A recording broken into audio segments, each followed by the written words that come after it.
Okay, so as promised, I'm back. One man, two hands at a time. So I put the first panel in place here, the tapered panel. Remember, it's a double male panel, so I made it a double male. You're asking, why did I make a double male standing seam panel that's tapered? Well, to the left or to the right of you and me is where the turret, the round part of the roof starts. And I'm going to start my female legs here and go around. So I cut off the male side and I bend it to get this triangle you can see behind me.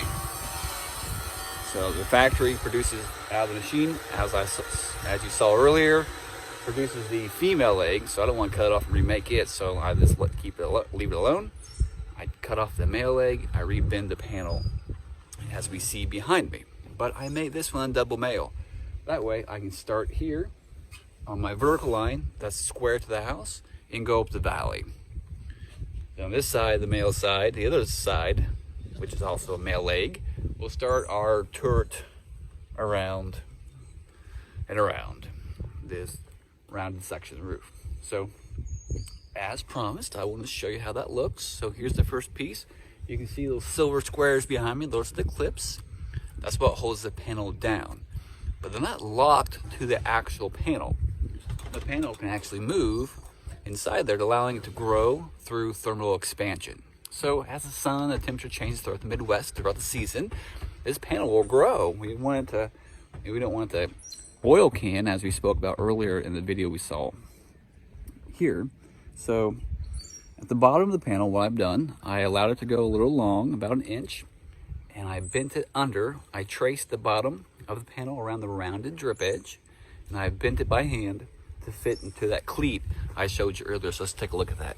So you can see here, I got that panel bent, and it slides up. It slides up into the underneath that joggle cleat, in between the cleat and the drip edge, creating a watertight ice, snow, and windproof seal, keeping that panel from wanting to blow off and go away. This is the permanent roofing solution.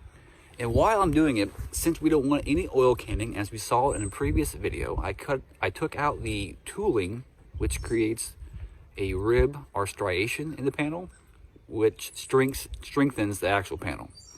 As you can see, that panel is perfectly smooth. So I want it that way. But when I weaken that panel by taking the striations out, we could get oil canning. So here's what I'm doing with my clips. You can see here, I'm cutting the clips down. I'm making them shorter.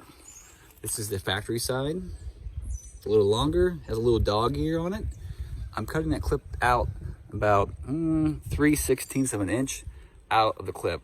You can see one side, it's shorter, one side's longer. I'm cutting it all the way across to make it shorter, to give the panel more room to bounce up and down. That way we can reduce any stress, vertical stress on the panel, allowing it to float more. That way we can avoid any thermal expansion, which could cause oil canning in the panel. You want to keep this panel nice and loose, but tight at the same time. So it'll be tight at the bottom, tight at the top, allowing the panel to move up and down and horizontally, through giving it the ability to grow through thermal expansion. So, a lot of words. One panel on. So, oh man, several more to go. Each one handmade up and down the ladder, up the roof. One panel at a time. One guy, one camera, and a screw gun. What more do you need? You got me, America's favorite roofer. So stay tuned. I will show you how we progress around the turrets. Round and around we go with America's favorite roofer.